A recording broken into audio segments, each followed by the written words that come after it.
Camp Emerald Bay is pretty much the furthest habitated part of the island to the northwest.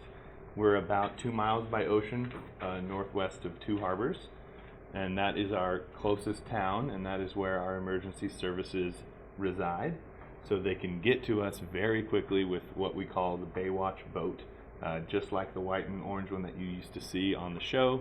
Anytime we have an emergency, 911 from our camp will connect directly to those lifeguards. So that's our emergency services.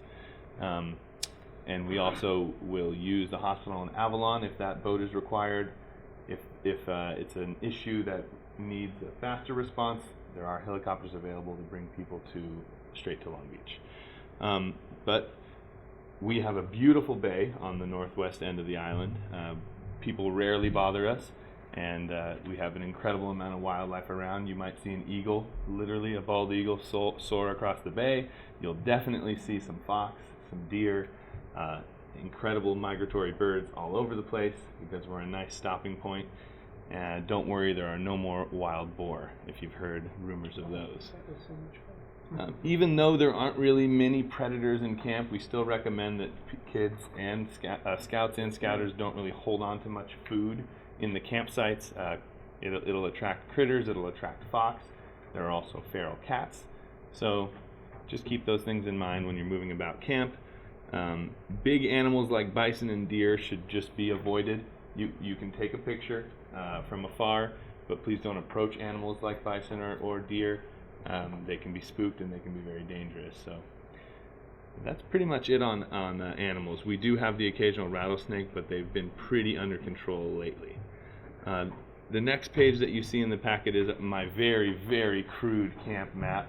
It will be replaced on the digital copy online with a new map that I'm designing with my roommate currently. So you'll see a better one there online soon. But for now, this does show you the general area of everything, and most importantly, where the campsites are and where the program areas are.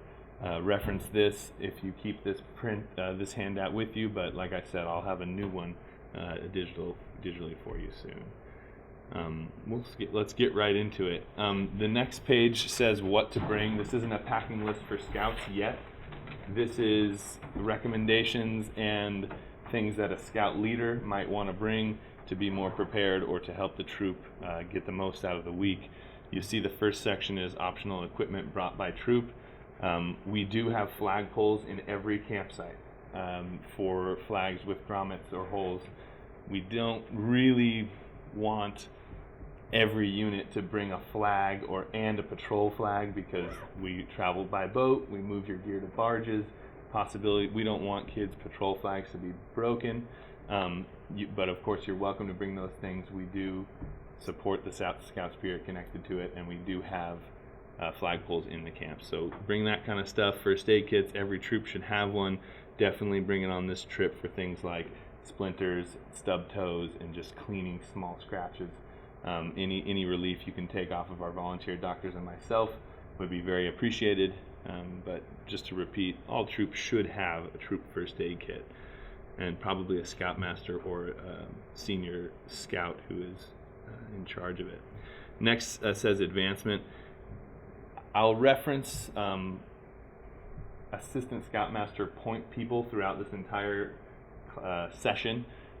In my perspective, in my experience, the most successful troops will divide the work up among the adults, so the youth know who to go to for each specific type of paperwork, I guess. You've got an adult that's in charge of medical that'll hold medicine and help the kids stay on schedule to take whatever medication they have to during the day. That person will also bring all the medical forms to the boat terminal, and they will hold any of that information throughout the week, kind of monitoring the kids and making sure they're all safe and sound and getting what they need.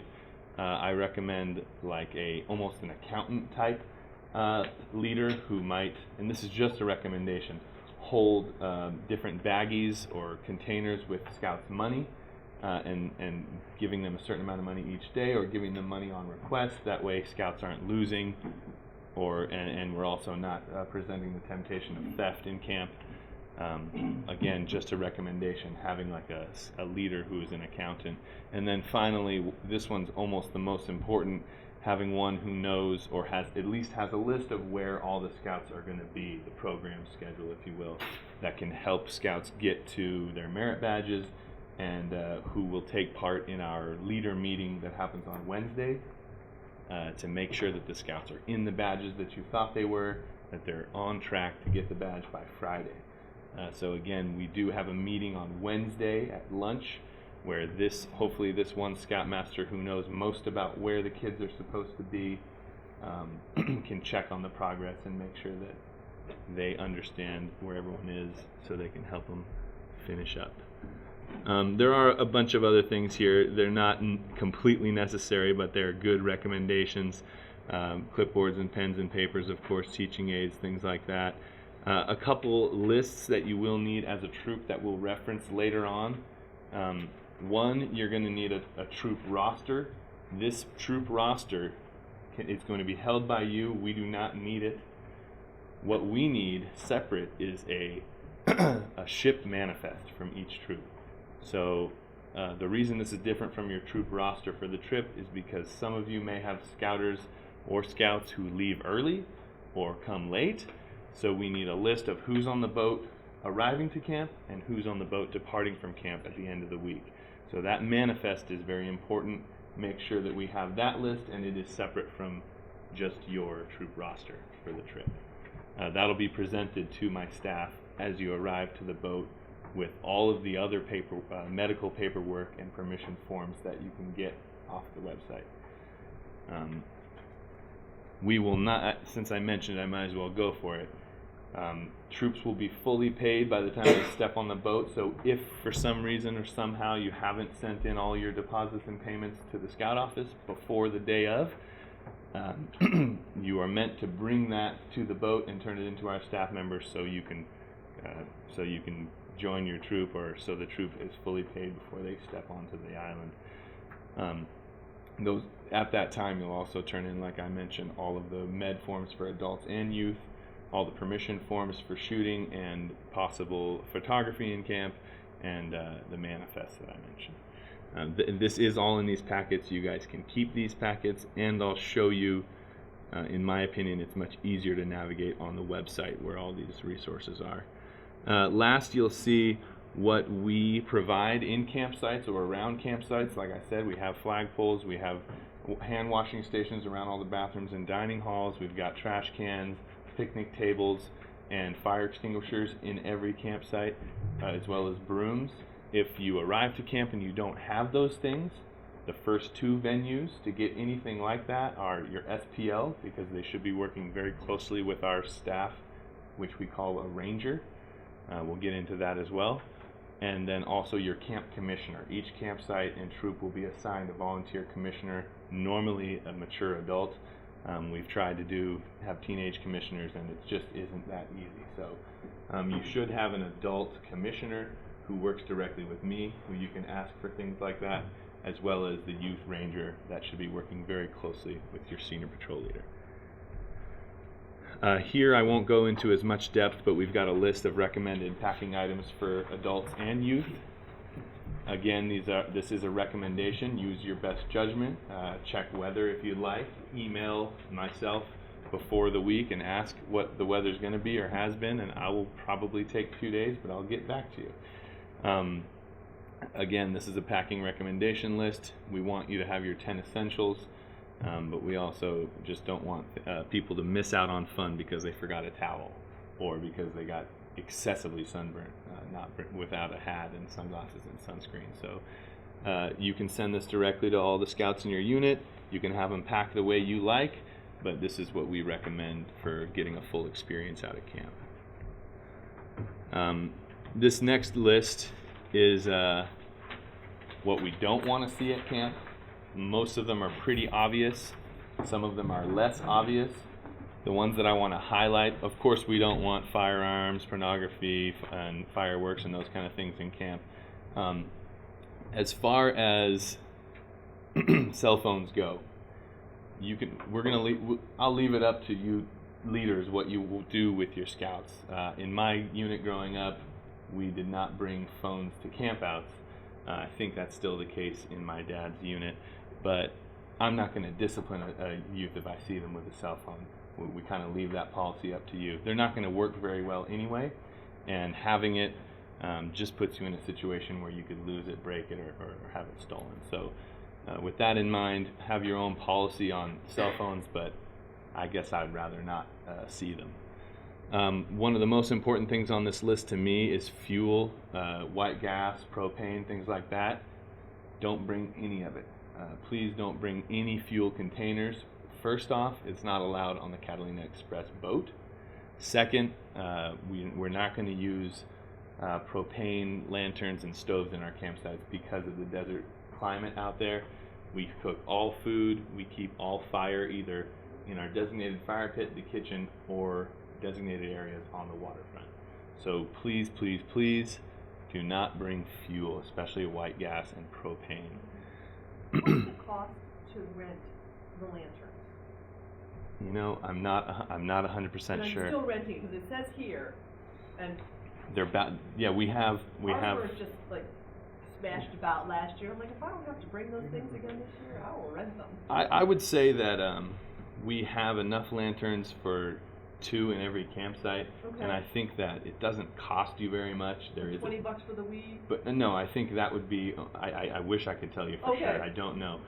That is information that we'll provide for you, but I think most of the money is a deposit, which you get back. Of course, you're going to pay somewhere around $5 or $10, I think, but I think there's a deposit involved. So worthwhile not to carry those things.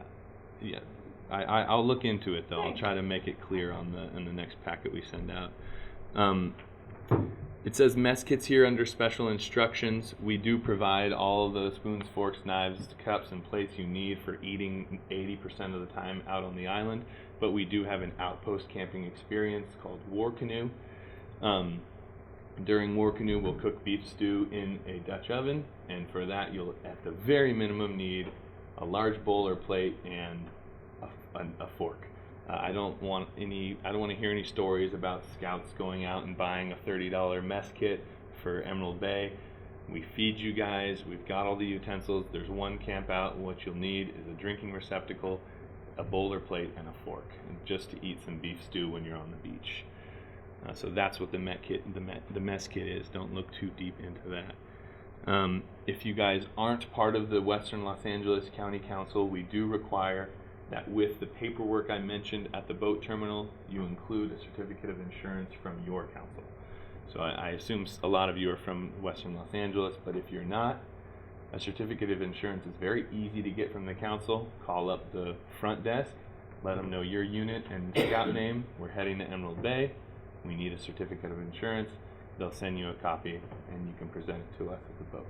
It doesn't. In the council, you don't need it. If you're in WLACC, you do not need to bring an insurance, proof of insurance. How much insurance do we have? It should show coverage up to $1 million, but most scout councils have $1 to $2 million. So $1 million. $1 million is what we need. That's right.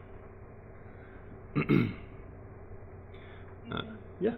On the War Canoe, we have some vegetarians in our group, so I assume we just fill out the form and. Exactly. Actually, that's a great question because the special request form is bigger than you think. Anything from dietary restrictions to allergies to folks leaving camp early or coming in late, fill out a special request form. Even if you've already spoke to me or the registrar Nick, if you don't fill out a special request form for things like additional transportation needs, dietary, or allergies, there's a possibility that it's going to slip through because I correspond with hundreds of people each week. So the way to guarantee that your special need is fulfilled is by a special request form as available on the website, campemeraldbay.org. You'll see it probably 25 different places in this packet, the website at least. Submit through the online. No.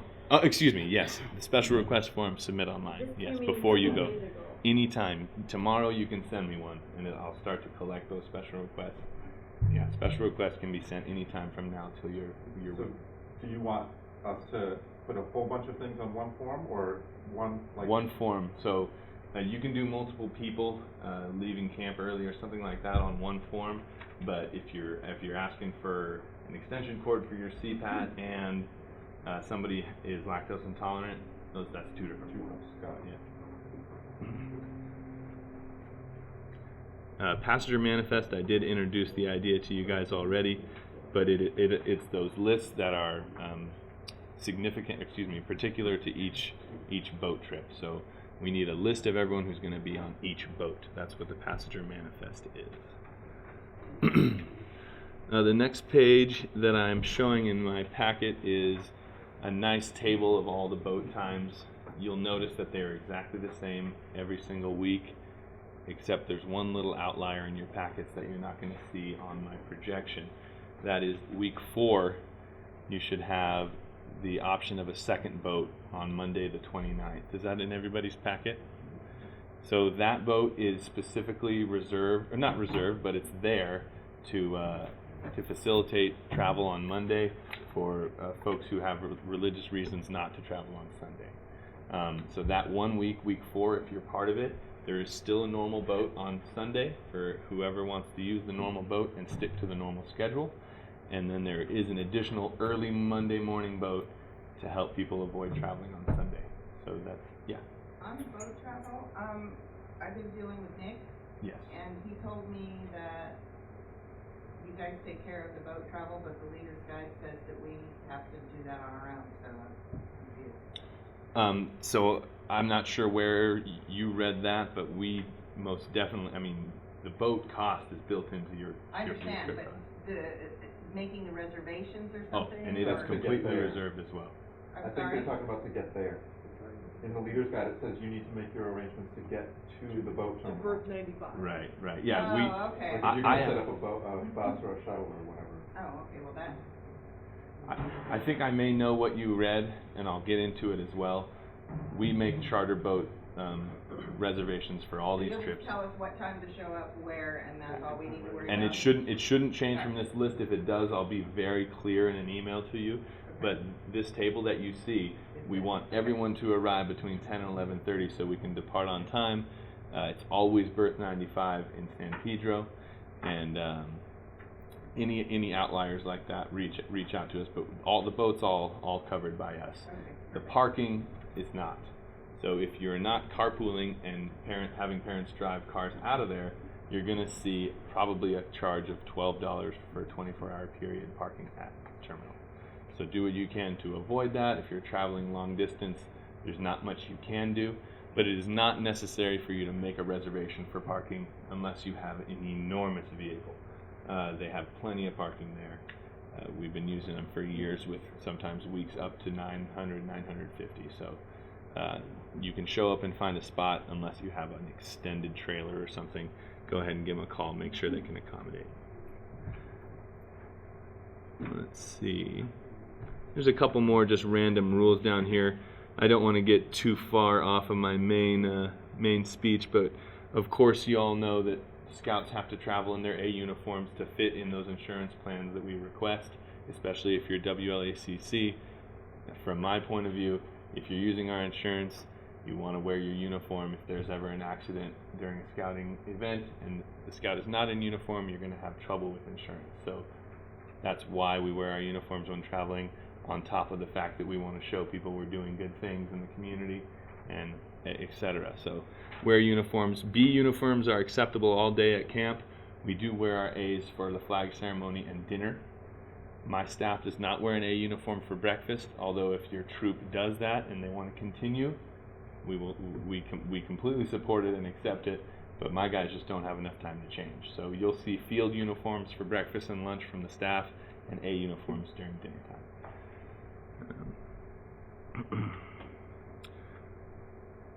I'm probably going to start getting into how it looks and feels to arrive at camp, what kind of things are most important for leaders to focus on.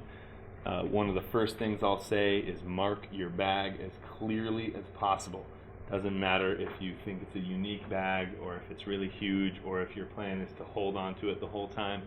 I doubt that you will be successful. So a colorful piece of duct tape folded over a strap so it makes a nice tag and write the troop number on it. Or if you've got some sort of unique totem that your troop uses, it's a good time to show it off and use it.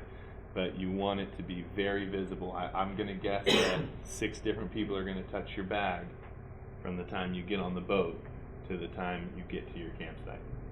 That's just on the way in. So make sure it's marked, make sure it's clearly marked, and have maybe one Scoutmaster, one ASM, bring extra tape so they can be marked on the way out too. That's just from experience. Yeah, no flammable liquid again. Please, please, please remind your scouters not to bring fuel and propane and flammable liquid. And then one other little piece of advice: we'll be serving dinner on Sunday night upon your arrival, after we get some business done. But that means you're going to have a huge afternoon with no food from us. So light snacks on the ride to the boat. Granola bars and things like that, maybe on the boat. You don't want to overdo it with greasy foods and get a bunch of people sick, but you might want to have snacks available for the lunch meal on Sunday, because we serve dinner about 6 o'clock, 5:30, 6 o'clock, so they might get hungry by the time that comes around.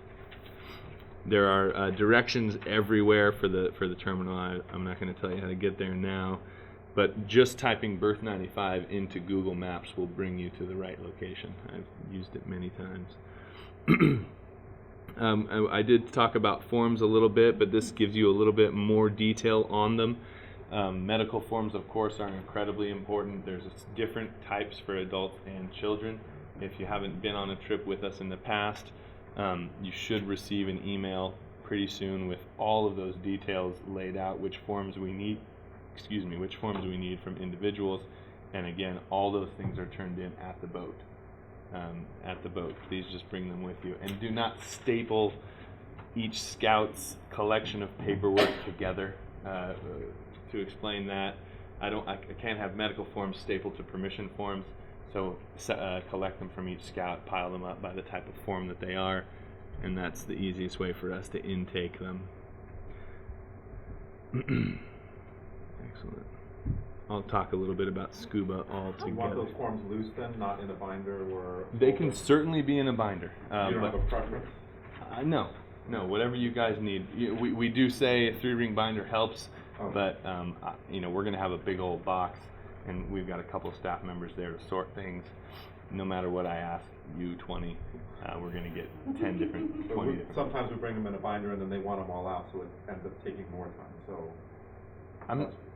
Do you know about form collection at the terminal? If it would be having a binder would help us or hurt us, or do we want just loose documents? There are 2 kinds of documents. There's the kinds of documents that go to the health lodge and the kinds of documents that go to the clerk. Medical forms we do need separate, so that they go to the medical officer. So if you have 2 binders, that will work just fine. Okay. But we just want to make sure that you don't have all of your stuff in one and you have to go through and pull out your medical ones. That's kind of the biggest challenge in check-in, in my experience in all trips, is just making sure that the medical forms are separate. Because those go to the health lodge, the rest of them go to our clerk. And the clerk's job is to kind of compile and make sure that we have permission to shoot for everyone. And then those who don't, then we have keep track of that. And a couple other little things, who's there. But for the most part, just keep them separate. Med forms in a separate location than the rest of the forms. Thank you. How long we're gonna be in the boat? The boat ride is normally around 90 minutes. It could be longer, but I would plan on it being about an hour and a half, hour and 45 minutes.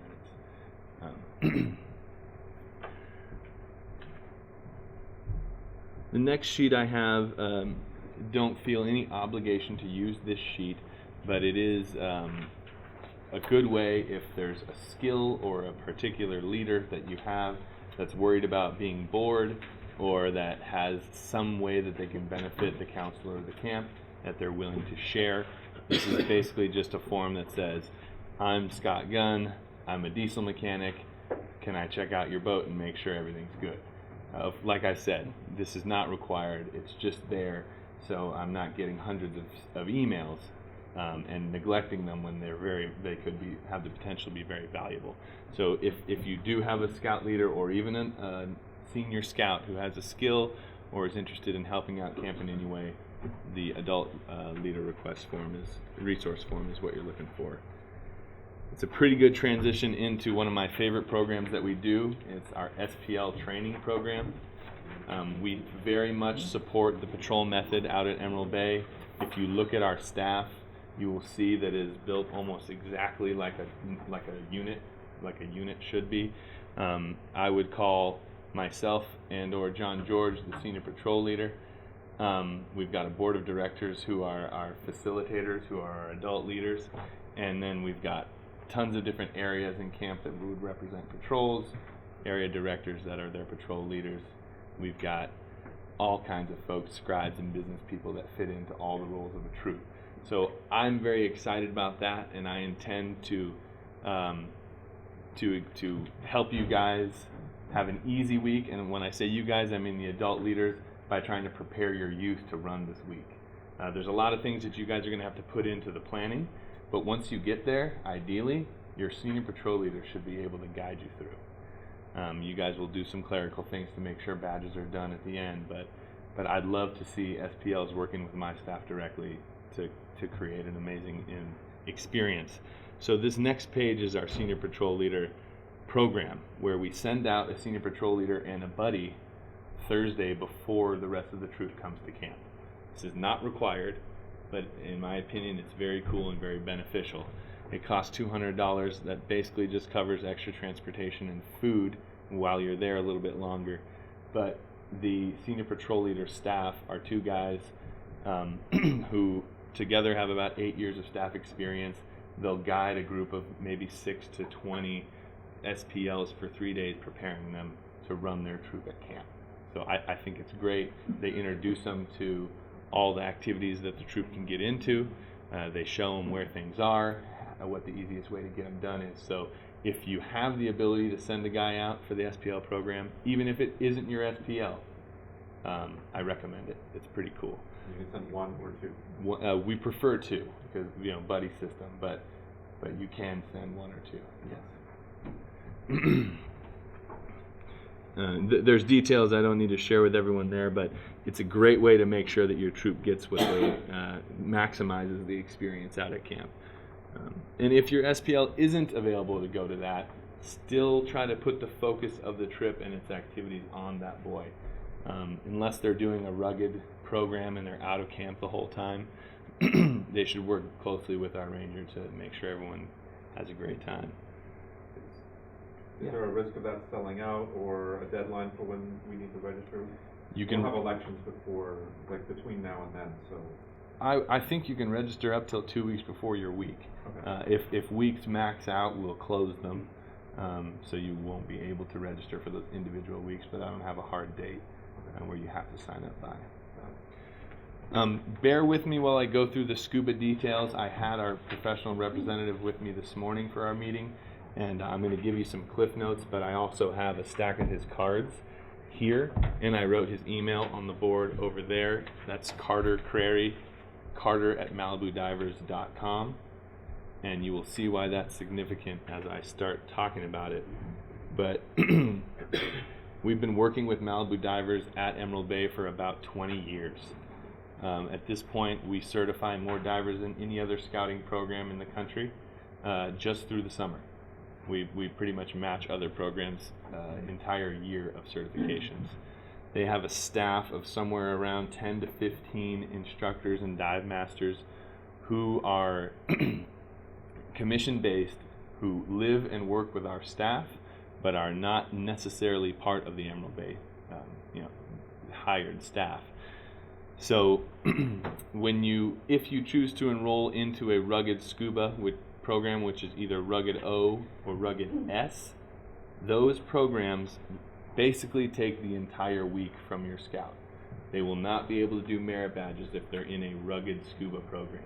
That means they wake up in the morning, they eat, they scuba dive all day, and then they eat again.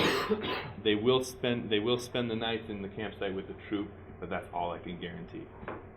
Sometimes it's because they love it so much they can't get away from it. Sometimes it's because it's a challenge and they have to take extra time studying and working. The rugged scuba programs are awesome and time consuming.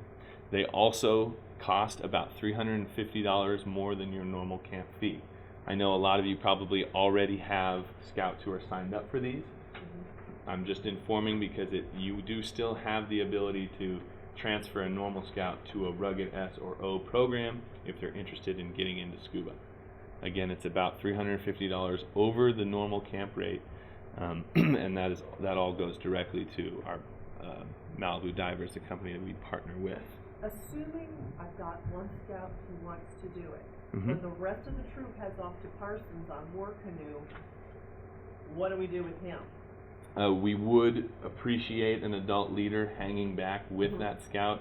We can and have assigned them as kind of a As a provisional provisional? scout to Okay. another troop for the day. Okay. That is totally possible, especially if all the leaders are looking forward to doing War Canoe. Yeah.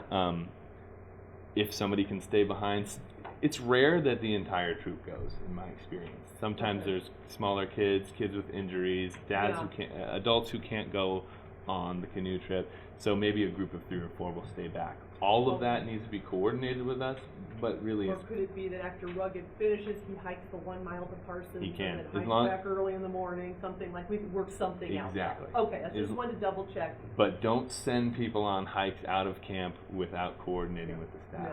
No. Right. If we were to have some kind of emergency, we want to know where everybody Whether is. it's just wanted to verify that. Thank Of course. Yep. But yeah, we can come up with solutions for making sure everybody gets to do everything. Like I said, I won't give as much detail as Carter would have, but above and beyond the 2 rugged scuba programs that take up the whole week, there's options to check out scuba diving or to refresh yourself on your certification at camp. A refresher course and 1 dive costs about $95 if you're already certified as a diver. If you do one of those, you basically just, even a scout or an adult can do this. The sign-ups happen at camp. Payment happens at camp for all those scuba things that are not rugged associated. So if it's not taking the full week, they can sign up at camp and pay by calling a parent over the phone, or even a scouter can pay for themselves to do these discover scuba dive opportunities. I'm going to give you all Carter's information because I do not know the specifics, but we can always work around if a scout wants to try scuba diving, or if they've been certified before and need to get refreshed. Take a half a day with scuba. We'll work with them to get their merit badges that they miss. We will work after dinner, before breakfast. We have sessions both times. Also during the free session, report to Scoutcraft area or waterfront, and they always have staff during free sessions who are ready and waiting to do makeups or even things like swim lessons and stuff like that. So during free time, don't hesitate to visit, especially those 2 areas, Scoutcraft and waterfront. They're prepared to teach scout skills and aquatic skills outside of merit badges or makeups during the free sessions. The scuba costs $95 whether you're certified or not, right? If you're looking, you won't be able, there's 2 programs. One is called a DLD, Discover Local Diving. That means you're already certified. That is the $95 one that I mentioned. The DSD, Discover Scuba Dive, I think costs about $100 or $150. That is for non-certified divers to get a big old lesson and actually go into one. I wish I knew exactly. I think Discover Scuba Diving is 110. Okay. I'll move closer. 9110, I think you're right, actually. Well, I wasn't even looking. Yeah, I appreciate your patience with the scuba, guys. Pardon Would me. that stuff be online at MalibuDive.com? Exactly. They'll have it there? It should Okay. also be available on our website.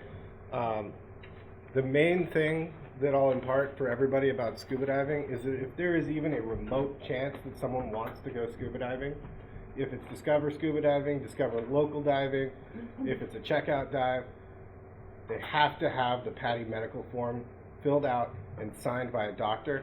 The PADI medical form itself, PADI is the company that covers most of diving. There are a bunch of different companies that do it, but most of diving is done with PADI. You'll see PADI referenced in a bunch of material.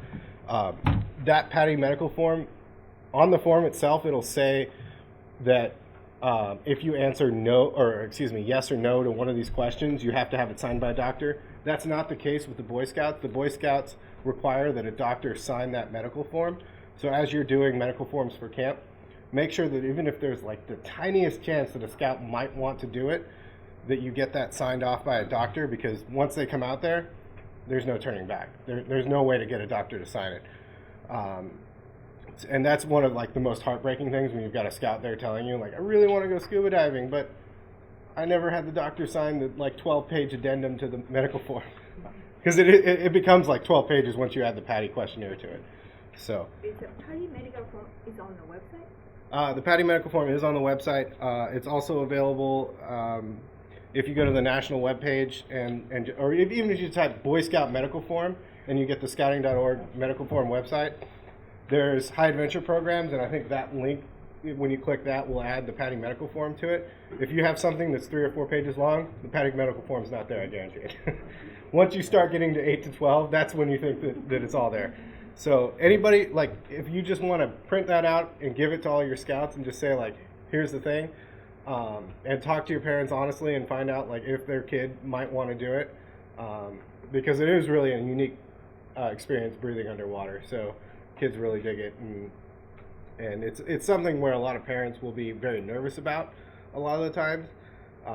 I've had parents who've had expressed concerns over it to me personally, and it's important that we start the conversation early if there's any chance that this is gonna be an interest for the kid. How about the Scuba BSA? Scuba BSA, yep. I called the company and they told me it's $90, and I pay advance, and when I get to the camp, I make an arrangement with the counselor. That's what I was told. Okay. Scuba. She was asking about Scuba BSA, and she was told by Malibu Divers, it's a company that does it, to reserve in advance, you said, and then pay at camp? No, he said pay first. Oh, pay first. Pay first, and then discuss it at camp? Yeah, when you get to the camp, they'll put you in a spot or whatever. I didn't know how it worked when we get there. My understanding is that the Scuba BSA, they're going to fit into programming depending on the interest.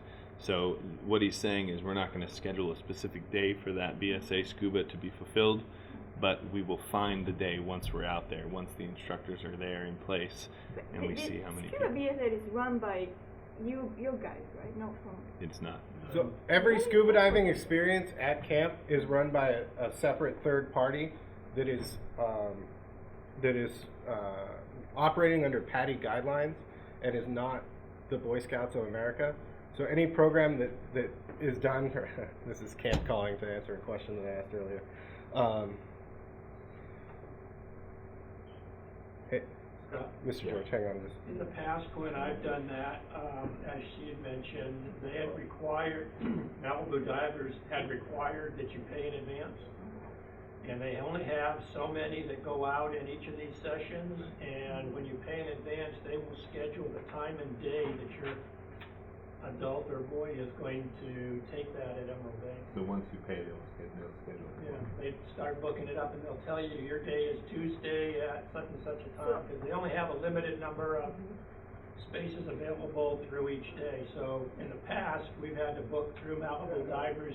You pay in advance, and when you get there, I don't think they give you a piece of paper or something that you take in. Even though the scouts already have all the schedule for merit badge all day, but somehow they find a spot to. Right. They just tell a merit badge counselor they're doing scuba, and then they'll do a makeup after the program's over. Right. And this is only required for swim test, right?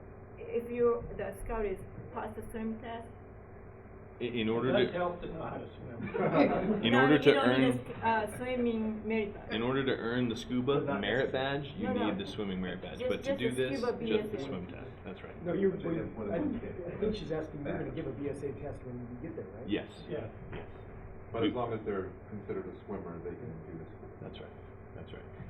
The only amendment to that is in order to earn the actual scuba merit badge, the Rugged S program, you have to already have the swimming merit badge. Otherwise, just a swim test is sufficient. these next documents go through to explaining all the specialty type dives that you can do if you're already a certified scuba diver.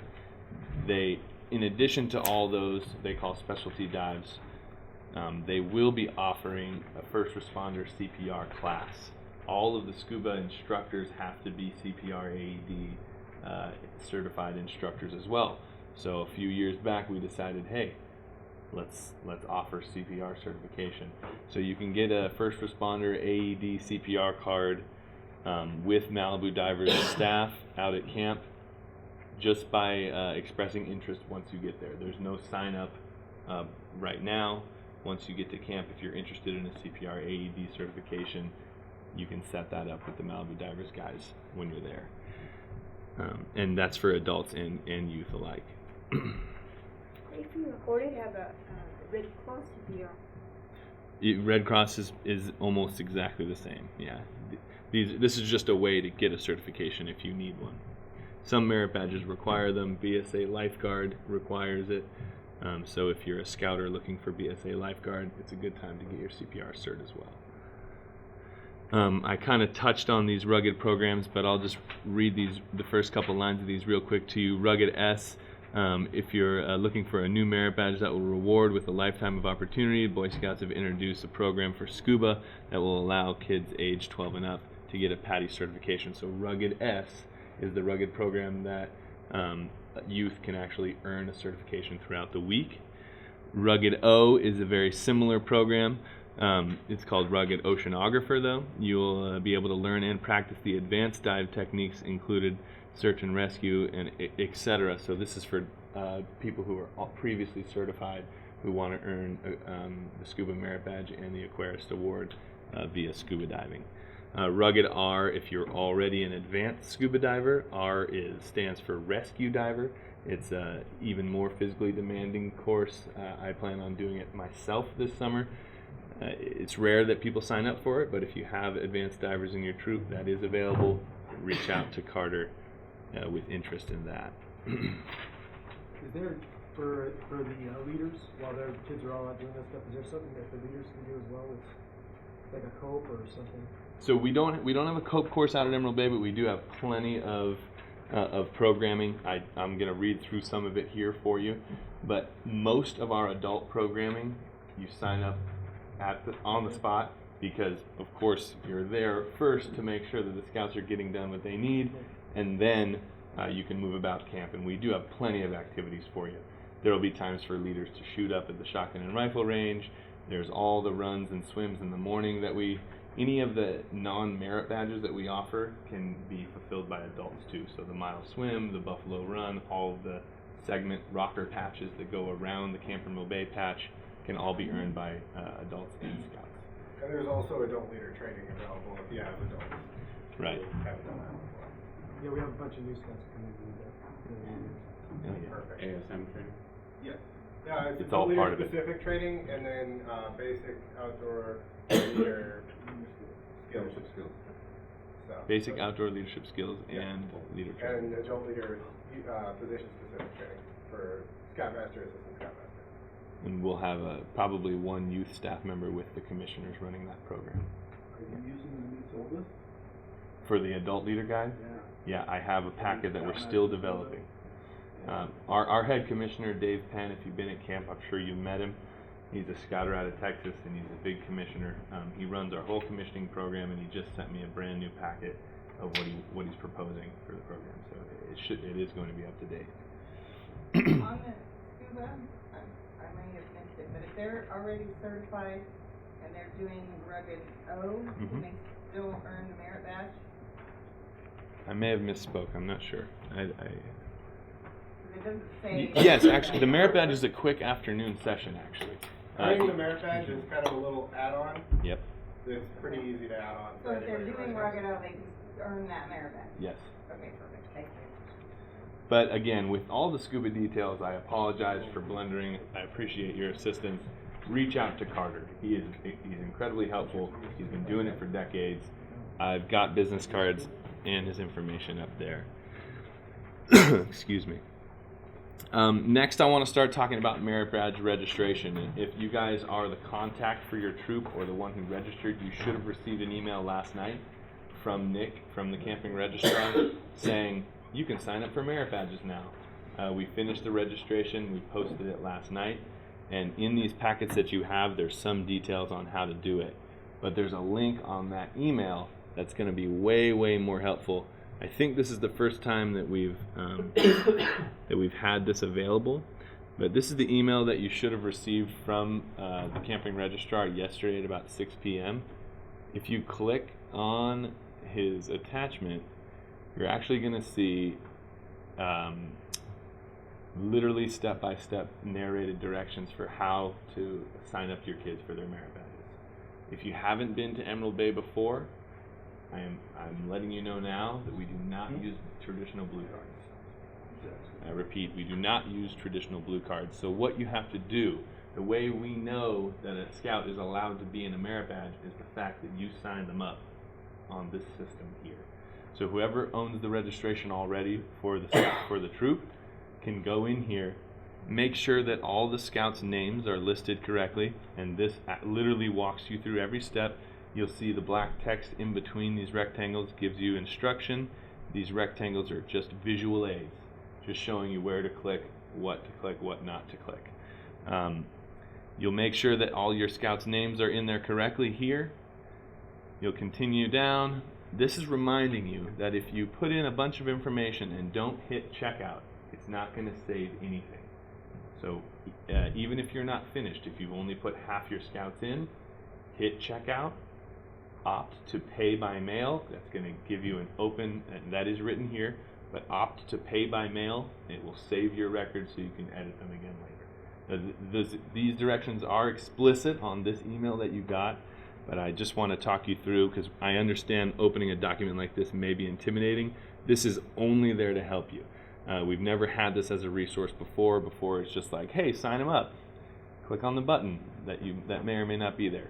So this shows you what it's supposed to look like, and it should walk you through the process. At the very end, like I mentioned, it'll ask you to check out. It's not asking you to pay. Well, the website thinks it is, but if you just choose that red arrow is pointing to pay by mail, if you hit checkout and click that, you can save your information and have the ability to go back and edit it again. When is the last day they can edit?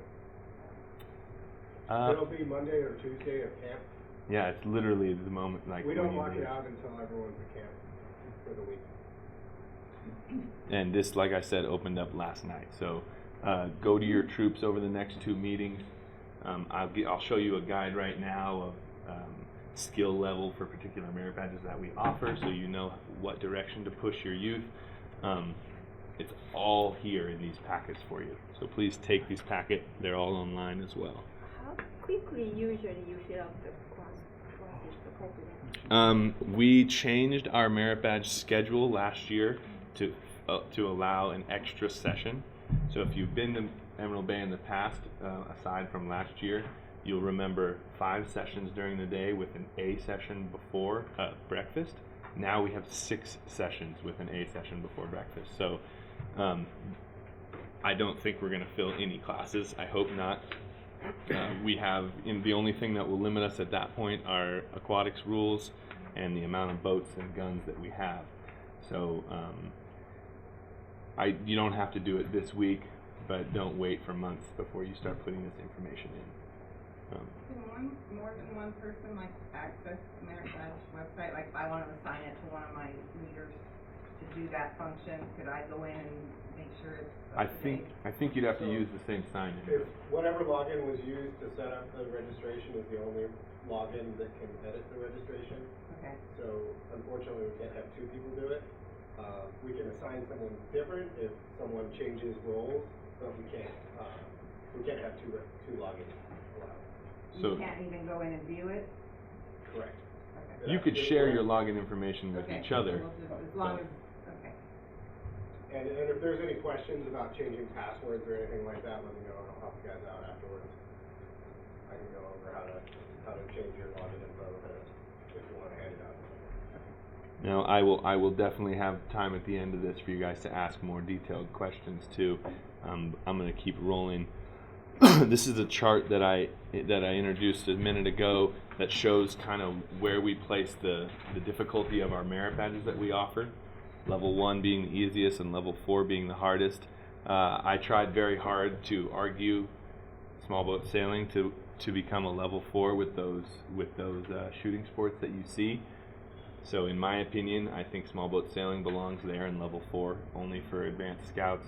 They're not that I to avoid size discrimination or anything like that. A merit badge like small boat sailing, you literally need a specific amount of upper body strength.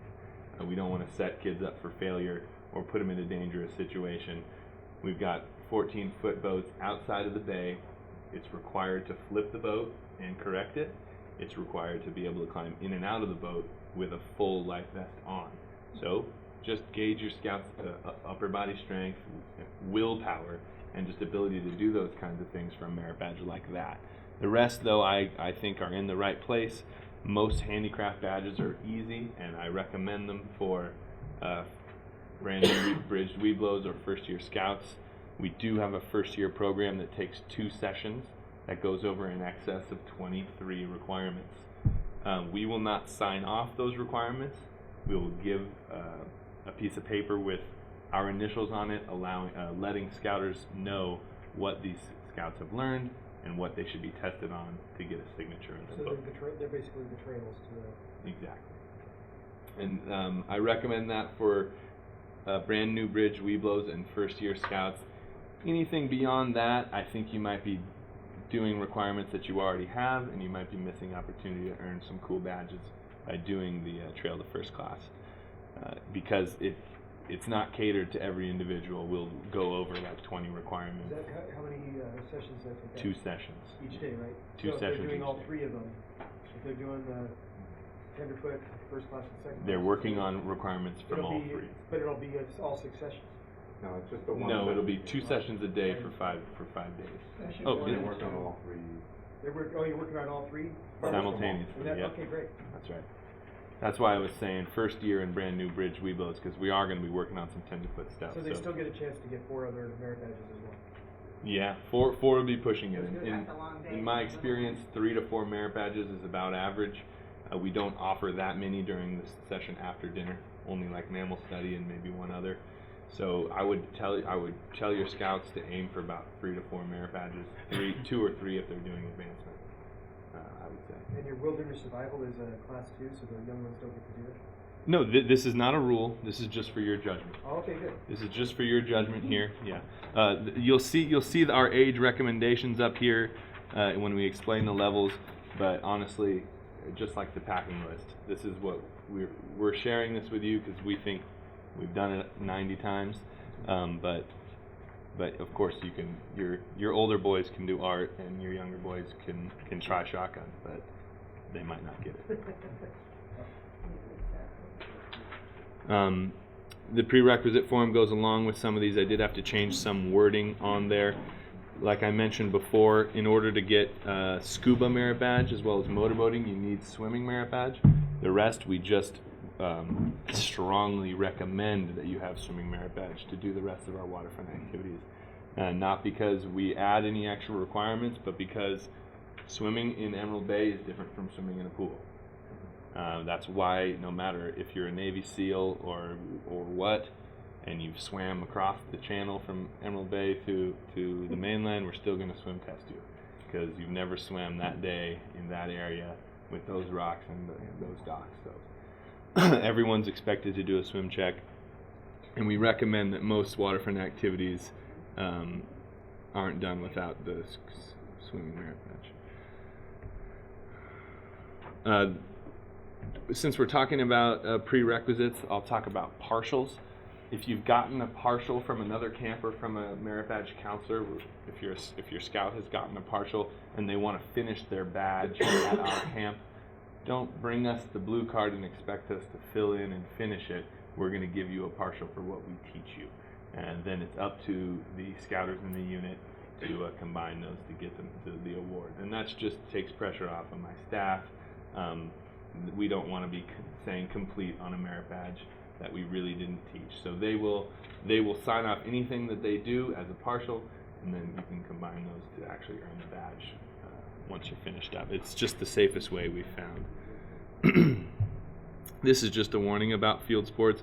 We don't have any extra charge for using our guns or bows and arrows unless you're taking the merit badge. If you're taking a merit badge, there is a small fee because of the amount of ammunition that you'll be using. Yeah. I'm sorry, I wanna go back to that last bit. So they need to go back to the original merit badge counselor to get signed off for the merit badge? No. So if you got a partial at another camp, you'll have a blue card. Right. I'm just saying that I'm not going to take that blue card and sign it off. But Instead, I'm going does to. the blue card require a counselor to do the final sign off?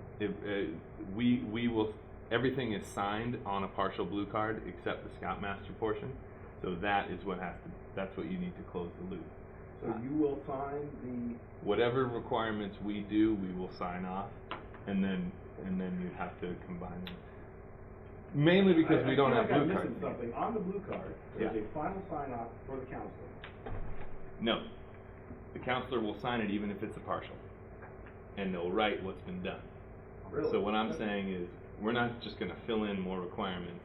So in that center section, That's where you write your partial information. that's on the front side. On the back side, You're not doing blue cards, you said, so. but you're right. Exactly. But if my scout comes to me Right. with a blue card that he has a partial on, counselor's not signed the final sign off on that blue card. The counselor can't sign the final sign off Right. until the blue card is complete. What I'm saying is, we're not going to complete a merit badge that we didn't start.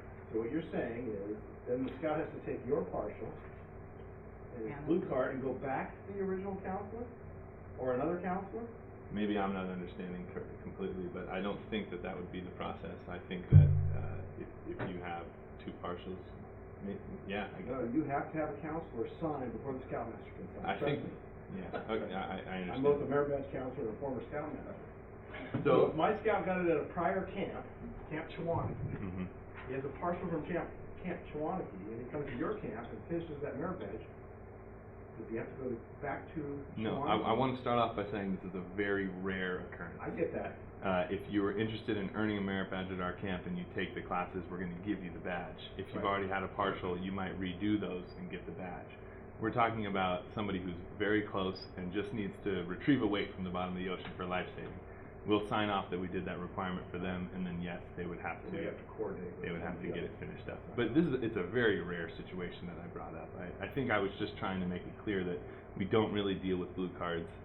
And I get that, but we've had two boys go 2 years to camp, so Oh, yeah. I get that sheet that you give us at the end. I stole that line from John George, so if it's not true, I'm gonna have to talk to him about it. I've served as a program director before at Camp Winston. I was gonna try and censor myself and hide the name of the camp, but this is one of our camps, so I can say the name. So I served as a program director at Camp Winston, and one of the biggest troubles that we have are people being confused about things like that. If there is a scout who needs a requirement signed off, we're going to work with you to sign it off, and we will take care of the merit badge. Okay. A lot of times people get worked up over little details like the fact that it's a week-long class and there's one section they have to show up for. The best way to handle a little situation like that is to talk to the area director when you get to camp and say, hey, waterfront director, this is one requirement that we need signed off. Get him to do the requirement, and we'll have a merit badge counselor at camp sign off on it. That's These not are an issue. individual It's such a cases. small, I'm sorry. it's such a small thing that it's not an issue. Sure. That would be your advancement chair at your troop would be responsible for that. I'm from the Ventura County, we don't even turn in blue cards anymore, it's all done online. So your advancement chair at your troop can sign off on merit badges? When you go online to fill it in, you have 6 requirements done at Camp Chewaniki, the remainder at Emerald Bay. You go in and the advancement chair says you've completed them all. They go in and click on the merit badge that's being completed. In the documentation, you put Emerald Bay /Camp Chewaniki. Unfortunately, we still turn in blue cards. so. I wanna So move to- I wanna But- move to Ventura. Yeah. Your We're in Verdugo Hills, so we're a very small council. Your council will accept our blue sheet with our Yeah, watermark. I know they will. They will, yeah. I get that. For that case, like, the one, something missing and Scout will finish at the MLB, that Scout should bring the actual blue card to get signed. They'll probably have it to know what they need to do. That would be the So the easiest way. actual- I'm sorry, I didn't mean to confuse everyone. I shouldn't even have gone there. Such a tiny possibility.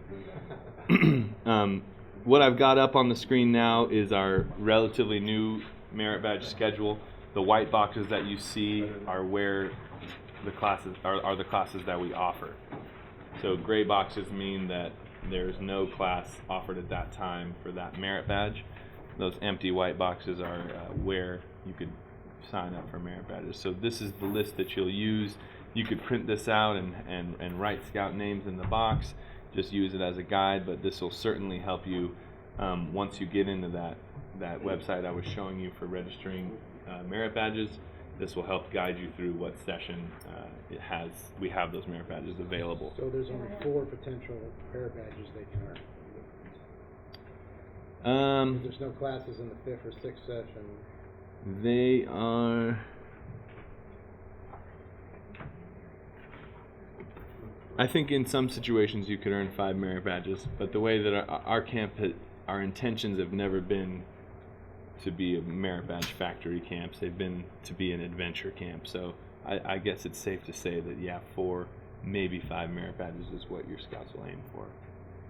Question, Yeah. if I've got boys who are interested in motor boating, Mm-hmm. and they've got swimming and they've got life saving, but they don't have canoeing yet, can they do those concurrently? Yes. Okay. So The next thing I was going to say. Same thing with BSA lifeguard, if they don't already have rowing, can they take lifeguard and rowing concurrently? Yes. I'll get those questions, I know. No, that's totally fine. Now, Okay. the breakdowns that you see on the right, Yeah. those are guidelines. Those are so we don't. For safety. It's 1 for safety and 2 for registration. We don't Okay. we don't want a bunch of 11-year-olds to sign up for the classes that your 15-year-old's been waiting for 2 years to get. So we recommend that you have 1 human-powered boat merit badge before you get motorboating. But again, we can't add requirements to merit badges. So you can use your discretion to sign the scouts up. That's really the theme here. Is the scouter who's signing everybody up should critically think about what classes these kids are going to be in. You're saying it says swimming merit badge and life saving merit badge required, meaning if you don't have a swimming merit badge, you sign up at the Emerald Bay, you can take. You can do them both at the same time, but you don't actually, in the Boy Scouts of America, you don't have to have the life-saving merit badge to take motorboating. This is just a way that we filter younger scouts so the merit badge classes don't fill up right away. But we did make this new merit badge schedule last year, and it alleviated a lot of the large class sizes and the maxed out numbers that we were experiencing in the past. So you can't really earn very many more merit badges than you could in the past, but you're going to have an easier time with a smaller class, and more scouts are going to be able to get those badges in the same week. The next sheet is a breakdown of the entire week and its activities. This is going to be incredibly helpful to your scouters who are trying to keep everybody on task.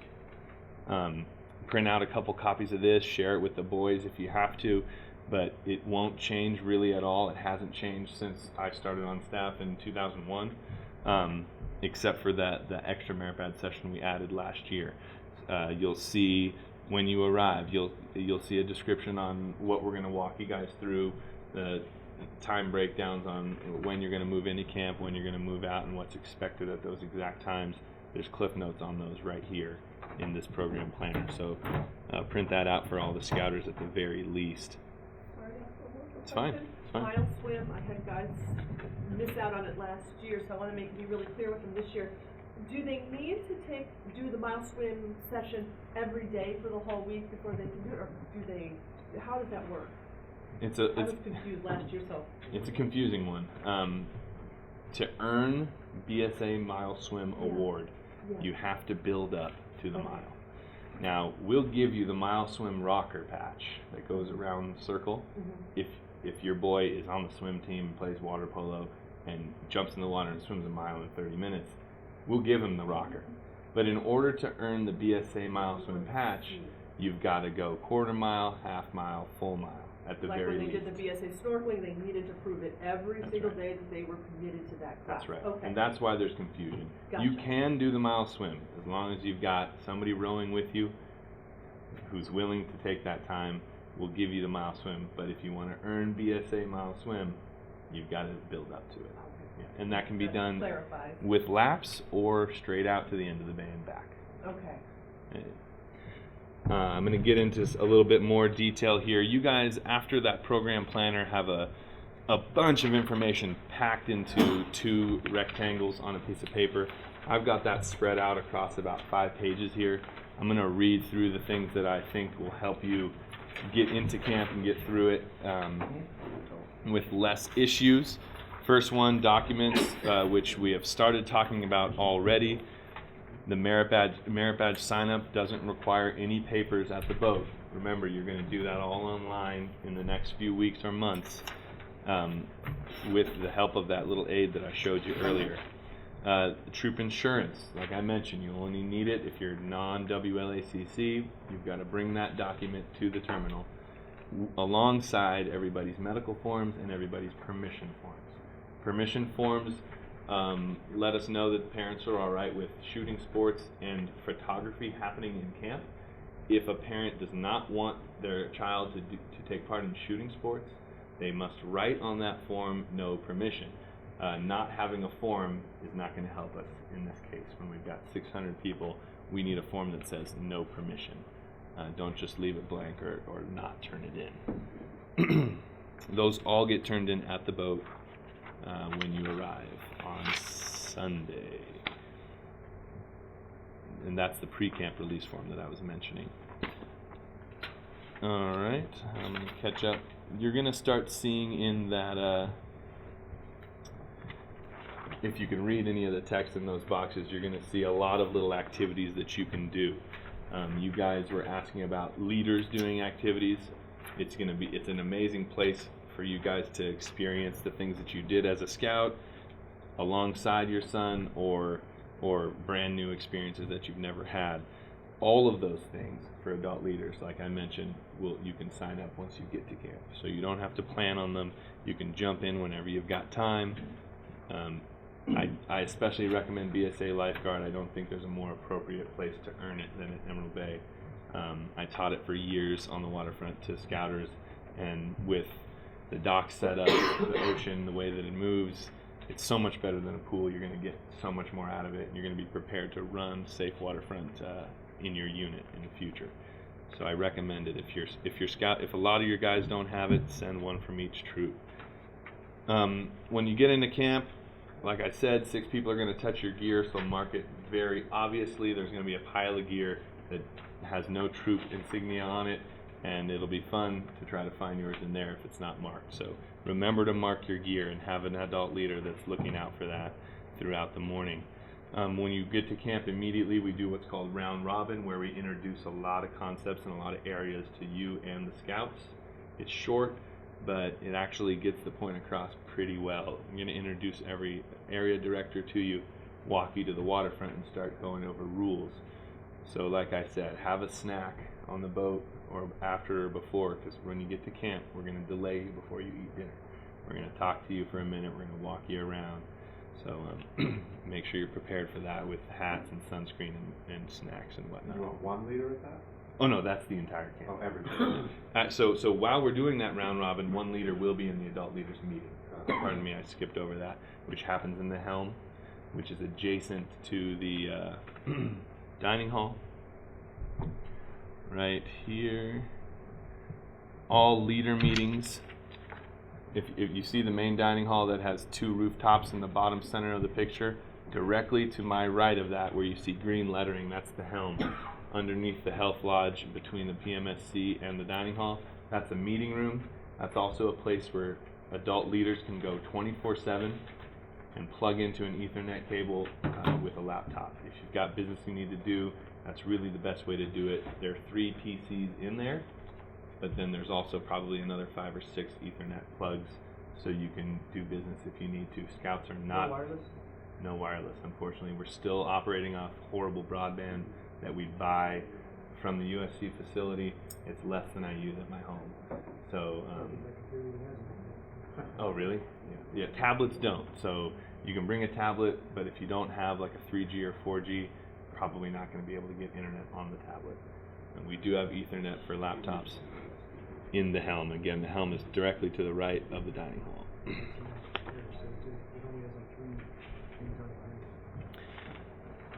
Let's see. At that moment, you'll also meet the entire staff. This is after you arrive, while we're sorting gear before you eat dinner. You'll hear a really loud siren. That's what we sound if there's a tsunami or an event where you need to all coordinate, get together, and take account of who's in camp. There will be announcements with any sirens, so you know what you're dealing with if there's ever a case that we have to sound the siren. So if there's a tsunami, you'll hear, "Wow, make way to high ground above the camp," right? So, or if there's a fire in this area, please report to the parade ground. There is audio capability throughout the entire camp, a PA system that will make announcements like that if necessary. I can't stress sun protection enough. I used to have a policy when I was a waterfront director. It was a push-up policy. So just please have everybody bring hats, sunscreen, sunglasses. It can ruin a trip if you get a bad sunburn. It honestly can. I already mentioned the boat that we use for emergence, the lifeguard boat. We do have a lost bather drill that the staff runs every single week at minimum for training. We do in our training week almost an entire day dedicated to it. So that I bring that up to stress how important our buddy tag system is. Every day when the waterfront closes, actually every session when the waterfront closes, if there's any buddy tags, which are the tag you get when you take your swim test, if any of those tags are left on the waterfront and no one else is left on the waterfront, then we have to commence a search for that person. You will see this happening. Normally by user error, either my staff members let somebody out without their tag, or somebody sneaks out, or they get a new tag made because they thought they lost it. It's a very tight program. It works, and just please respect the authority of the waterfront director. They have gone to a National Camp School certification program and all that, and we trust them to keep everybody safe. I'm gonna rush a little more because these details you will see later. In the dining hall, we do have a waiter system where each meal you're gonna hopefully have your SPL choose a certain amount of scouts depending on how big your troop is. Normally 1 per table or 1 per 10. That waiter will get drinks out, make sure your table's ready, help the dining hall get up to par, and also help clean up after the meal. There's a dish room that they will be bringing your dishes in and out of if we have them. To alleviate traffic, it's best to use waiters for those situations instead of every individual. A lot of announcements happen at mealtimes, so I recommend always going to the dining hall when you hear the bell. Colors will also happen in the morning at 7:45 and in the evening at 5:50. Dinner will be at 6. Breakfast is at 7:50 in the morning.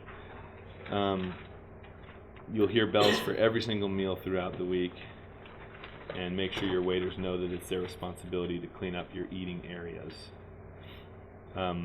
We do serve restricted amounts of food the first time around for everybody.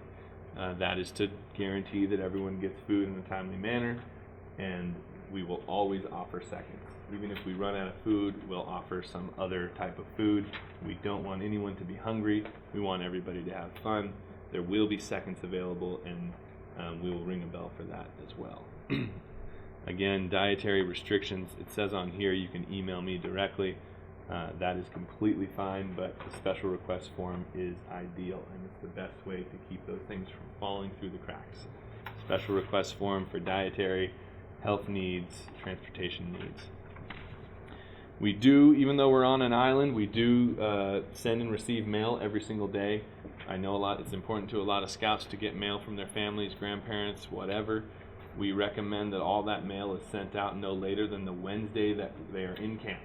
So if any mail is sent to a scout after Wednesday, the week of, they're not going to get it at camp. We're going to end up sending it right back to the sender. So start sending letters the Wednesday before the week you're out, and stop the Wednesday while the scout is there. That's just advice from experience. Around mail, we do what's called a mail run every day, and we actually offer up to 6 spots in our van or truck to scouters who need to get out of camp for some reason. Sign-ups all happen at camp. They're first come, first serve, and we will make exceptions if there's special needs for specific troops. They might trump a first come, first serve reservation. But that mail run means one scouter has the opportunity to get in the car for a half hour, drive into town, maybe stop at the store, maybe make a phone call, and help us with the mail process. It just helps sometimes if there's a parent who needs to get out of there or has business that they need to do. We do offer that service. It's pretty cool. It's totally free, and you sign up at the clerk's office, which is next to the trading post. Going into town is two harbors right now. 2 harbors, yep. Yeah, and Avalon is pretty much out of the question for us. But if you've got, I assume about 1 scouter from each unit could take a mail run in the week, maybe. So try to sign up at the clerk's office if you guys have interest in that.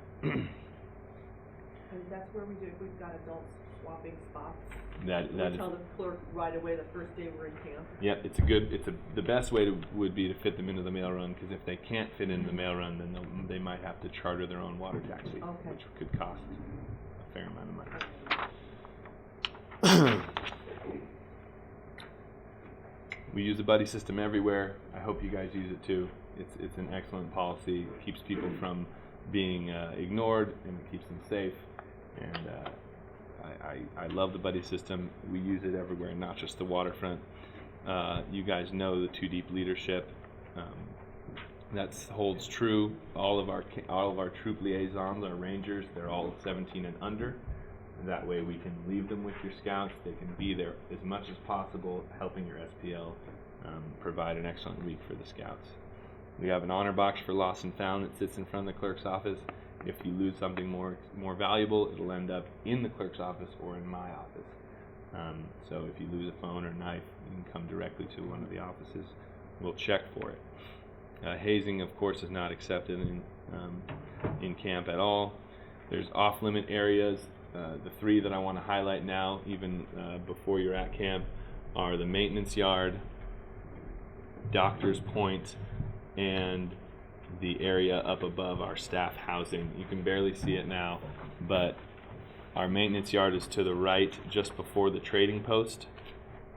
Between the dining hall and the trading post on the right side, you pretty much see a bush on this map. That area is off limits. There's no reason to walk behind the maintenance yard. You can always walk straight down the center of camp in front of the trading post instead. Doctor's Point, which is on the right of the bay. If you're coming into the bay, if you're standing on the beach looking out, it's on the left side. Doctor's Point is off limits. I'm sure your cell phone would work up there, but if you go up there, I'm going to be yelling at you on a PA system. So please, please, please stay off Doctor's Point. There is a trail rehabilitation going on. It's also incredibly dangerous. Doctor's Cove, on the other hand, is a great place for cell phone service. Just above Doctor's Cove, you'll see trees that are laying down as benches, if you will. It's a great place to get service and use your cell phone if you have to. And that's all up to the right of the Marine Science Center there, just off the map. I'm coming to an end. We do have a smoking area. It's actually, I think it moved yesterday, so I'm not going to show it to you on the map, but we will have a designated smoking area. For if anyone does smoke, that's the only place in camp to smoke, is in the designated smoking area.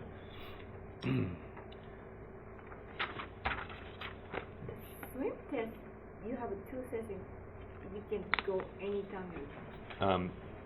It's a perfect question. Your ranger and SPL will sign your troop up for a specific swim test time slot. That's Monday morning, first thing for most troops, even before breakfast. When do You're you sign up? upon arrival. So this is when you get to camp and you do the round robin and the fire drill, like I mentioned. After dinner is one of the most important meetings for your troop. Is the SPL meeting. No matter if your SPL was in our program before camp or not, on Sunday night, they meet with their ranger and they sign up your troop for all your extracurricular activities. It's very important that your ranger has that your SPL has everybody's best interests in mind and is a little bit knowledgeable about what you want to do come Sunday night. Because we put so much value in the patrol method and in the youth run organization, we want these SPLs to sign you guys up with the ranger. The ranger's going to be a good guide. These are our studs. These kids know camp. They love it. They're full of energy. So SPL and Ranger go up to a meeting Sunday night. They sign up for troop bike rides, snorkels, kayaks, barbecues on the beach. They sign up for swim tests, everything during that meeting. So Is there a list in the handbook that lists all those? There is not, but I got the same request at the meeting this morning, and I plan to produce something for you guys. Just It'd be nice to know ahead of time what Sure. they want to do ahead of time. They can talk about it as a troop. Yeah, I completely agree. And What happens if they pick something after that meeting? Are they still open to do something like that? they're actually going to sit upstairs in our staff lounge, and they're going to map out the entire week for every troop. So at the same moment that your SPL is working with your ranger, signing you up for a time slot, all the other troops are there. So it's going to fill up that day. We were the slow kids last year and had no clue and didn't get anything signed up on that night, but our ranger was so sweet and later in the week said, hey, you guys aren't doing anything, let's go kayaking right this minute. And it all worked. I don't know if we've made this clear during these meetings. That's why I wanted to bring it up today. On Sunday, make sure your SPL is prepared for this meeting. All they need to know is, am I going to have guys that want to bike ride? Am I going to have guys that want to snorkel, kayak, blah, blah, blah? They're going to fit in as many as they can. Or that should be their method. And if they end up not using it, they use it. If they sign up for something and then no one in the troop goes, the rangers are smart enough, hopefully, to fit another troop in. The only reason why everyone can't do everything at the same time is the equipment. So they'll map it all out, and I assume that your troop will at least have some people interested in doing those activities when the time comes. But the rangers will swap. They're pretty reactive. They're pretty good. Did you have a question back here? I'm sorry. Sorry. It's all right. Does the leader go to the SPL meeting with the SPL? We or- prefer that they don't. Okay. we So pre- is there gonna be a list of, cause he doesn't see barbecues on the beach and that sounds really fun. Right.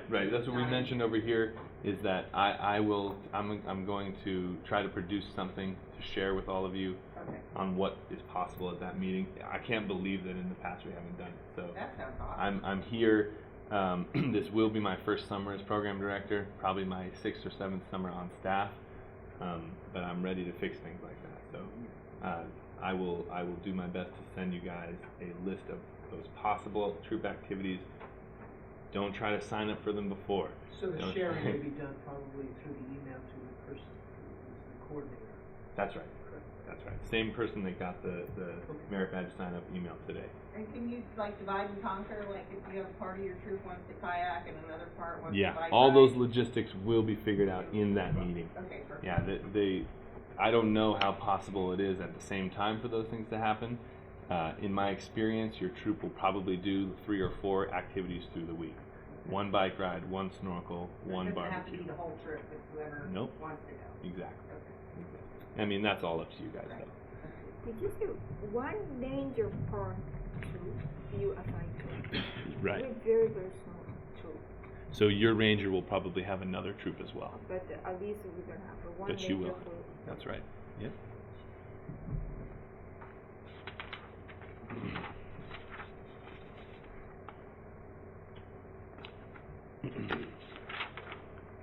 I will have a group of kids that are gonna wanna go fishing. Perfect. And I don't need, anything from the camp to do it. where, you know, is there specific area that we can fish, can't fish? Yeah, we don't have fishing gear at camp anymore. What we do, basically, really the only option for fishing is off of our main dock and pier. Okay. Because in the state of California, you, as an adult, you actually don't need a fishing license to fish off of a public pier. Our pier is public. You can Really? Fish. Yeah. When did that happen? Yeah. The rule is like a man-made object, just like actually over water. So I know it's been around for a while, but like the dock doesn't count because it's floating, but the pier itself counts. So like if you're like at the Santa Monica Pier and you see guys fishing, So Santa Monica Pier, you need a license to go fishing on Santa Monica Pier. As far as I know, correct. that is true. Whether they allow it or not, I don't know. Because Let me see, it's like it's city property or state property, but Theoretically, if they will. yeah, Fishing game will allow Fishing it, game but won't. they don't have to. Fishing game won't come after you for that. That's wild. So Mark, let me say, but with I that- haven't been out there before. What can I expect to catch? And what? in the bay, you can expect to catch Yeah. calico We'll bass. throw them back if they're too small. You'll just catch calico During kelp that bass, session. Okay. maybe halibut. If you're really lucky, there could be yellowtail running through. That's not normal. Yeah. no. And we do not allow people to take our boats outside of the bay to fish. So you are pretty restricted. But off the pier, halibut or calico bass are really all you're going to get. If you catch a leopard shark or something like that, we do ask that you return it to the ocean as quickly as possible. We also ask, if possible, to use non-barbed hooks because it's all catch and release. If possible, use non-barbed hooks. Oh, okay. Anything we catch, we gotta. That's right. Okay. So you kids couldn't catch it, bring it back, and fry it up. No, and mostly because we don't cook anywhere outside the dining hall because we don't want to start a fire. But also, we want to preserve our bay. It is beautiful. It's top 10 dive destination in the world. Yeah. So fishing a ton, we have thousands of people in camp. Yeah. If we fished that bay, we wouldn't have fish pretty soon. It's also in an invertebrate protection zone by law. So lobster, abalone, crab, those kind of things you're actually not allowed to pull from Emerald Bay 1,000 feet off the shore. Just a little bit of more trivia. Water at camp this year? That's a great question. We still have not finished the new well. We did dig a new well. We did reach clean enough water. The water that's running through our pipes in our plumbing and showers and everything is non-potable. I've drank it. It's not going to poison you. Shower with it, brush your teeth with it, use it in the restroom. But we're still drinking imported water. And my assumption is that we will still be drinking imported water this summer. We have a humongous tank that we get truck deliveries of water to through probably 2 or 3 times during the week when you're there. But as far as drinking water goes, I would always get it from the dining hall. Dining hall porch will have ice water, juice, and lemonade like any other camp. But we've got a tank of potable water that only serves the dining hall. So running water at the dining hall is all right to drink. That's where you want to fill up your water bottles throughout the day and all that. I have a tentative plan to put like sparklet style water into campsites. Just because we want you guys, we have had spigots in every campsite in the past, and we're trying to make up a way to make sure you have drinking water. So my assumption is that you'll either have little 2.5ers with the full spout, or you'll even possibly have a 5-gallon with like a ceramic base. Could we bring something like that to have We'll do it. It'll be hard for you to travel with on the boat, between the boats. Spaces limited. Yeah, we have plenty of drinking water. I've been running the off season all fall with YMCA's and Cubs and Girl Scouts. It's been working completely fine. We've had up to 600 people in camp. It's just we can't drink it yet, and we are rationed because of the drought. So water is a little bit of a complication. We have an ecology and conservation director still, and we're trying to keep everything as productive and earth friendly as possible. Unfortunately, because we're water rationed, we can't wash dishes, so we're using paper goods again. So I intend to pump our composting program a lot, because we're going to have all those paper goods. But these are complications that hopefully you guys won't see when you're there. Out of honesty, I'll share them with you, but other than getting your drinking water from the dining hall instead of like the bathroom sink, you shouldn't have to deal with the water issue. We have been getting a pretty decent amount of rain, so that's nice. Online on campemeraldbay.org, you can click a link called Summer Programs, and under that, click a link called Forms and Packets. Even if I've sent you a form, the form will be there. Even if I've emailed it to you, Nick's emailed it to you, you don't know where you found it, every form that you could possibly need at camp, campemeraldbay.org, Summer Programs, Forms and Packets. So that, I know I've talked a ton over the past 90 minutes, but that is an incredible resource for you. Forms and Packets is where you're going to find anything that you need. There is also a leader's guide that I'm sure some of you probably printed out for this meeting that you've seen online. Towards the back of that packet, that's what I'm reading out of now.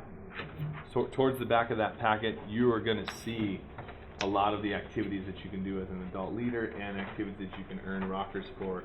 None of those things need to be signed up for in advance by scouts or scouters.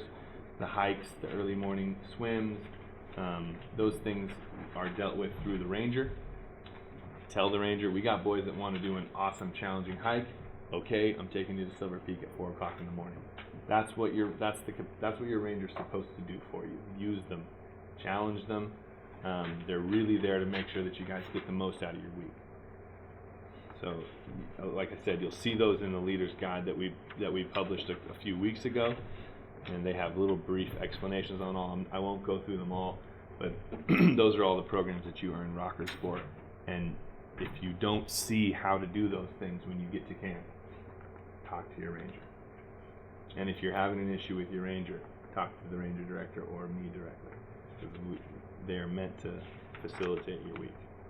Do you recommend for or against exposure protection for those who are going to do activities in the bay water for extended periods? As far as what? Like a spring suit or something like that. They don't. Sure. Yeah. We don't have enough to provide for anywhere near the amount of people we bring into camp. We might have a few, especially for really a smaller scout or something like that. But I've worn a spring suit. I've worn a rash guard. The ocean is warmer than it's ever been because of the climate, but yeah, it's still the Pacific Ocean. So yeah, use your judgment. I wouldn't say that it's a bad thing. I think there's a rule in the mile swim that you're not supposed to use. Oh no, excuse me, just the swim test. So we really shouldn't let scouts use things that help with their buoyancy for a swim test. What about goggles? They always ask me, are they allowed to wear goggles for their swim test? Yeah, again, they're not going to be wearing goggles if they fall out of a boat. Right. But if you've got contacts, you can wear goggles. Okay. You know, it's not going to be a huge issue. The waterfront director can make a judgment call a lot. Okay. But we don't have like hundreds of pairs of goggles to lend out or anything. So. Same with like snorkeling and stuff. Your own mask. We do have masks and snorkels that are available for rent, similar to the lights that we mentioned earlier. You'll make a deposit of like $20 and you'll probably get 15 back or something. That happens between the trading post and the waterfront. So there is a cost to the snorkel and mask rental. If you're doing BSA snorkel, we're going to give it to you. But if you want it for free time activities or Parsons, then you'll pay like $5 with the down payment. And there's enough for anybody that wants. Yeah, we've got a few hundred sets, but I can't guarantee that we'll have enough. If your guys have gear, they should bring it. It's on the list, I think. War canoe, how are you doing with gear now? War canoe, for the past few years, we've been trucking the personal gear over. We will continue doing that. Coolers and water jugs hopefully go into canoe to add ballast, and also just so you're not freeloading. I did want to mention something about War Canoe. There is a possibility of a shift in programming this summer. There's a possibility that we will not do War Canoe. It's not decided yet, and whatever happens, I will be in communication with all of you. The only reason I mention it is because I love war canoe. I think it's an amazing part of our program, and I just want to be as open and honest as I can up front that there have been some issues and some things that have there's issues presenting themselves that may cause us to not be able to camp at Parsons Beach as regularly as we do. So we will be in touch. If you hear nothing, War Canoe is going just as it has for the past 20, 50 years. I have no idea. But yeah, there is a possibility of a change in program there, but we will communicate that to you if we do. Is there anyone here that would be happy about that? Good. Excellent. Would they do something else in its place, or? Yeah, we would. Unfortunately, I don't know what we will do yet, if it's canceled. Right. What are we safe to? At what point are we safe to assume that it's still on? Like after a certain time, it's not like, hey, we know for sure, or is it? You know? I was hoping to know before this meeting, so I should know pretty soon. Unfortunately, I don't know a specific date, but We should know by April. yeah, we'll know by April. That's good. April's good. Yeah. So for the War Canoe, they still are supposed to pack up their sleeping bags and the days when they're closed and then sleep on the beach and then come back. That's right. And he was asking that gear we will truck over. We recommend to that scouts maybe combine in duffel bags to reduce the amount of bags we're moving, because it's only one night. All we need is a sleeping bag, flashlight, maybe a sweatshirt. So if there's a father-son combo, share a bag. If there's a mother-son or two best friends, share a bag. That'll help a lot in that effort. Or bring we're not, what I'm saying is we're not going to supply trash bags and things like that. It's too expensive and wasteful in my opinion. Yeah. As far as bags, should the scouts bring like their backpacks, or do you recommend duffel bags? For Parsons? No, for coming to camp. For coming to camp, the biggest duffel bag is probably the best thing. Hockey bags are a little bit excessive, ridiculous in size. Backpacks with external frames can cause pain during the onloading and offloading process of the boat. So the ones I recommend the most are normal duffel bags, leather bags, rolling bags, and internal backpacks, internal frame backpacks. Rolling bags are okay? Yeah, I mean, a rolling bag, people roll them across the camp. They will. Okay. So it's not going to hurt. Yeah, rolling bag is not going to hurt. I think I'm pretty much coming to a close here. You can all, of course, keep those packets that we printed out. You don't have to. The last page of it has our contact information. The phone number that's listed there for me is my phone number, or excuse me, the extension there is my extension out at camp. As you can tell, I'm not always at camp. I'll be there a lot, but I can be reached here at the scout office if I'm not out at camp. And the number for the scout office is the bottom one that can reach Nick or anyone else here. Let's see. Yeah, I think we're pretty much there. At this point, I know you guys have been asking questions kind of throughout, and it proved to be pretty effective with time. But take a second, check out what I've given you, and I'm ready for other questions if you've got them or if you've been holding them for me. Otherwise, I just want to clarify, because you said it earlier, I just want to make sure I get it right. Sure. We got a couple boys that are 11. Yep. And they're certified already with shotgun. Uh-huh. So they are okay to do it. It's because in it says 14 recommended. That's right. Or previous experience, so they have the previous experience. And when you said they're shotgun certified, what does that mean? They've done They go to a shooting camp. NRA? We have a shooting camp that is run by one of our committees.